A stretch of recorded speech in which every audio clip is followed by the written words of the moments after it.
اعوذ باللہ من الشیطان الرجیم بسم اللہ الرحمن الرحیم ولا تقربوا مال اليتیم الا بالتي هي احسن حتى يبلغ اشده واوفوا بالعهد ان العهد كان مسؤولا۔ یہ سورہ بنی اسرائیل کی آیت نمبر 34 ہے، اور ترجمہ اس آیت کا یہ ہے: اور یتیم کے مال کے قریب بھی مت جاؤ مگر ایسے طریقے پر جو یتیم کے حق میں بہتر ہو، یہاں تک کہ وہ اپنی بلوغت کو پہنچ جائے، اور وعدے پورے کرو کیونکہ قول و قرار کی باز پرس ہونے والی ہے۔ اس آیت کے اندر یتیم کے حقوق کو بیان کیا گیا ہے۔ یتیم کا لفظ ہی ایک ایسا ہے جو انسان کے اندر محبت کے جذبات کو ابھار دیتا ہے۔ آپ ذرا غور کریں، دیکھیں کہ ایک بچہ یا ایک بچی جس کے باپ کا سایہ سر سے اٹھ گیا ہو، اس کی کیا حالت ہوتی ہے،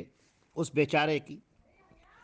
ماں باپ اپنے بچوں سے کس قدر محبت کرتے ہیں اور بچے اپنے ماں باپ سے کس قدر وابستہ ہوتے ہیں، مگر آپ دیکھیں گے کہ ایک چھوٹا سا بچہ جس کے باپ اس دنیا میں نہیں ہیں، یا ایک بچی جس کے باپ اس دنیا میں نہیں ہیں، وہ جب دوسروں کو دیکھتے ہیں کہ ان کے باپ ان کے لیے کھلونے لاتے ہیں، ان کے باپ ان کو ٹہلانے لے جاتے ہیں، ان کے باپ ان کو اپنے کاندھے پر بٹھاتے ہیں، ان سے محبت کرتے ہیں، تو کیا ان کی حالت ہوتی ہوگی اور کیا ان کے دل کے اوپر گزرتا ہوگا۔ لہٰذا یہ بھی ایک آزمائش کا ذریعہ اللہ نے رکھا ہے ایمان والوں کے لیے، خاص کر کہ ایمان والے جو اللہ اور اس کے رسول سے محبت کرنے والے ہیں۔ اللہ اور رسول کا فرمان یہ ہے کہ مومن وہ ہے جس کے دل کے اندر نرمی پائی جائے، جس کے دل کے اندر تواضع پائی جائے، جس کے اندر دنیا کا درد موجود ہو، جس کے اندر غریبوں، محتاجوں، بے کسوں، یتیموں کا درد موجود ہو، وہ مسلمان ہے، وہ حقیقی مومن ہے۔ اب یہ آزمائش ہے مومنوں کی کہ اگر ان کی جگہ پر، ان کی جان پہچان میں، یا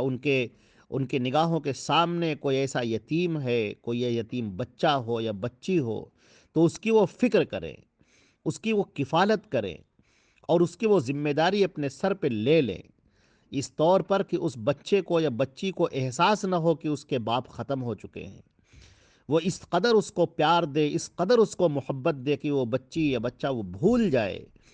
وہ لڑکا یا وہ لڑکی بھول جائے کہ میرے باپ نہیں ہیں اس دنیا میں۔ اللہ نے اس مومن کو اس کے لیے اس طور پر کھڑا کر دیا کہ وہ اس کے باپ کی جگہ لینے والا ہے، اسی قدر محبت نچھاور کرنے والا ہے۔ اور اللہ رب العزت نے اس بارے میں بڑا حکم دیا ہے، قرآن پاک کی سورہ نساء کے اندر بھی بیان کیا گیا ہے کہ یتیم وات الیتامی اموالہم، یتیموں کو ان کا حق دو، ان کے مال دو۔ اسی طریقے سے نبی کریم صلی اللہ علیہ وسلم کو بھی اللہ نے یتیم رکھا، یہ بتانے کے لیے کہ جو اللہ کے نبی صلی اللہ علیہ وسلم ہیں، جو سید الاولین والآخرین ہیں، ان کو بھی یتیم رکھا اللہ رب العزت نے۔ تو یتیم اللہ کے نزدیک بہت ہی پسندیدہ ہوتا ہے، اور دوسرے مومنوں کی یہ آزمائش کا ذریعہ ہے۔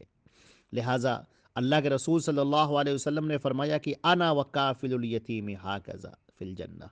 بخاری کی روایت ہے، اور بھی دوسری جگہ پر روایت ہے کہ یتیم کی پرورش کرنے والا، یتیم کی کفالت کرنے والا، وہ جنت میں میرے ساتھ اس طرح سے ہوگا۔ آپ نے اپنی دو انگلیوں کو آپس میں ملایا، شہادت کی انگلی کو اور بیچ والی انگلی کو آپس میں ملایا، اور کہا جنت میں ہم دونوں اس طرح سے ہوں گے۔ یعنی یتیم کی پرورش کرنے والا، یہ دنیا کے اندر اس کو مژدہ سنا دیا گیا، اس کو خوشخبری سنا دی گئی کہ جو یتیم کی فکر گیری کرنے والا ہے، یتیم کی فکر کرنے والا ہے، اس کے سر پر محبت سے ہاتھ پھیرنے والا ہے، اس کو باپ کی محبت دینے والا ہے، اس طور پر کہ اس کو احساس نہ ہو کہ اس کے باپ اس دنیا میں نہیں ہیں، تو وہ جنت میں میرے ساتھ، یعنی اللہ کے نبی صلی اللہ علیہ وسلم کے ساتھ میں اس طرح سے ہوگا۔ ذرا سوچئے کہ کتنی بڑی یہ نعمت ہے کہ جنت کا ملنا، اور جنت کے ملنے کے بعد خود اللہ کے نبی صلی اللہ علیہ وسلم کا پڑوس نصیب ہونا، ان کا ہمسایہ بننا، ان کے پڑوس میں رہنا، اللہ کے نبی صلی اللہ علیہ وسلم کے پڑوس میں رہنا، یہ کس قدر بڑی بات ہے اور کس قدر بلند ترین نعمت ہے۔ اس نعمت کا تو کوئی اندازہ کر ہی نہیں سکتا۔ لہذا فرمایا گیا کہ جو یتیم کا مال ہے، بہت سارے لوگ یتیموں کی پرورش تو کرتے ہیں لیکن نیت کے اندر فساد ہوتا ہے۔ مثال کے طور پر کسی کے بچے کا جب کسی کے باپ کا جب انتقال ہو گیا، بچہ اس کا چھوٹا ہے،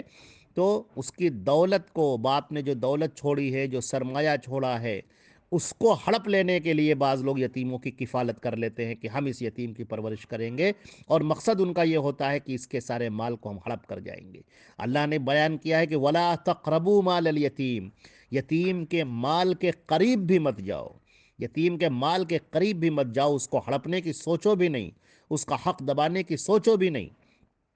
ہاں یہ ضرور ہے کہ اگر تمہیں ضرورت ہے، تم محتاج ہو، تو یتیم کے مال میں اتنا کھا سکتے ہو جتنا حق ہے۔ جیسے کہ تم نے کھانا پکایا گھر کے اندر، اور کھانا پکانے میں ظاہر سی بات ہے کہ اگر تم غریب ہو، محتاج ہو، تو پھر یتیم کے مال کو لے کر تم کھانا پکا سکتے ہو تاکہ تم بھی کھاؤ اور یتیم بھی کھائے، تو اس طور پر تو کر سکتے ہو۔ اس لیے کہ مدینے میں ایسا بھی ہوا، نبی کریم صلی اللہ علیہ وسلم کے اس حکم کے بعد میں کہ یتیموں کے مال کو نہ کھاؤ، تو صحابہ کرام نے ایسا کرنا شروع کیا کہ ایک ہی گھر میں دو دو چولہے جلانے شروع کر دیے، ایک کھانا یتیم کے لیے پکتا تھا اور ایک کھانا گھر والوں کے لیے پکتا تھا، اور پھر اس میں دقت اور مشقت ہونے لگی، تو اللہ کے نبی صلی اللہ علیہ وسلم نے اس سے منع کیا اور کہا نہیں، تم اس طور پر یتیم کا مال کھا سکتے ہو جو اس کا حق ہے۔ فرمایا وَلَا تَقْرَبُوا مَالَ الْيَتِيمِ إِلَّا بِالَّتِي هِيَ أَحْسَنُ،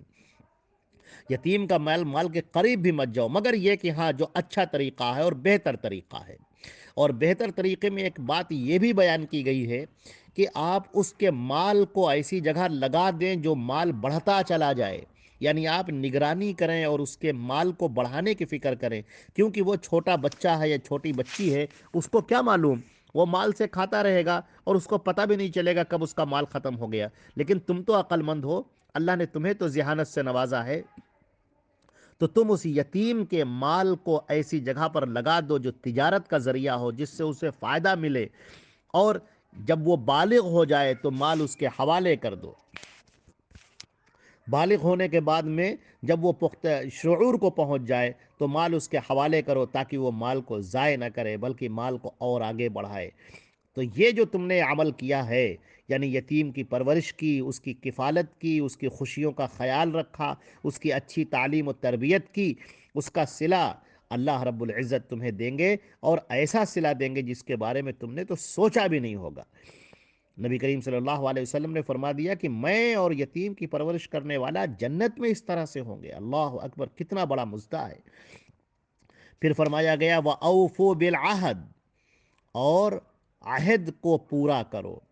قول و قرار کو پورا کرو۔ یہاں پر کون سا قول و قرار مراد ہے؟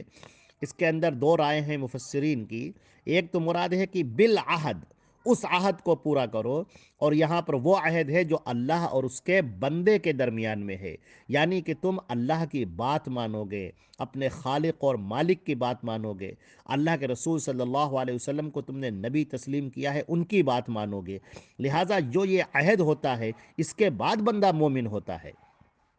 تو جو بندہ مومن ہے وہ اللہ اور اس کے رسول کے عہد کو مانے گا۔ اللہ نے فرمایا کہ اپنے اس عہد کا خیال رکھو، ان العہد کان مسئولا، تمہارے اس قول و قرار کی، تمہارے اس عہد کی باز پرس ہوگی، اس کے بارے میں سوال کیا جائے گا۔ اگر تم نے اللہ کے نبی کی بات کو نہیں مانا، اللہ کی بات کو تم نے نہیں مانا، تو جب تم اللہ کے پاس میں آؤ گے تب تم سے سوال کیا جائے گا، تمہاری باز پرس کی جائے گی۔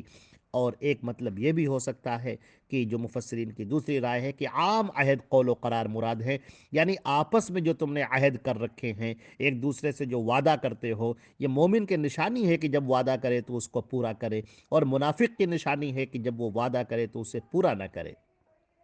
اور یہ بھی ہے کہ جب تم نے یتیم کو اپنی پرورش میں لیا ہے تو ایک تم نے عہد کیا ہے کہ ہم اس کا خیال رکھیں گے، اس کے ساتھ اچھا سلوک کریں گے، اس کے مال کو ضائع نہیں کریں گے، اس کے اوپر ظلم و ستم نہیں کریں گے، لہٰذا اس عہد کو پورا کرو۔ اگر تم نے پورا نہ کیا تو اللہ کے ہاں تم سے اس کی پوچھ گچھ کی جائے گی، تم سے اس کے بارے میں سوال کیا جائے گا۔ چنانچہ اللہ رب العزت نے ایک شاندار معاشرے کی تشکیل کا حکم دیا ہے، ایک ایسا سماج جس کے اندر ان لوگوں کا خیال کیا جاتا ہو جن کے ماں باپ، ان کے باپ اس دنیا سے اٹھ چکے ہیں۔ اور نبی کریم صلی اللہ علیہ وسلم نے یہ بھی بتا دیا ہے کہ بلوغت کے بعد پھر یتیمی برقرار نہیں رہتی ہے، یعنی یتیم کا جو معاملہ ہے وہ بالغ ہونے تک ہے، جب وہ بالغ ہو جائے تو پھر اب یتیمی ختم ہو گئی، اب وہ عام انسانوں کی طرح ایک فرد ہو گیا۔ لہٰذا ہمارا فرض یہ ہے کہ ہم معاشرے کے اندر یتیموں کی خبر گیری کریں اور ان کا خیال رکھیں اور اللہ کے ہاں بہترین اجر کے مستحق بنیں۔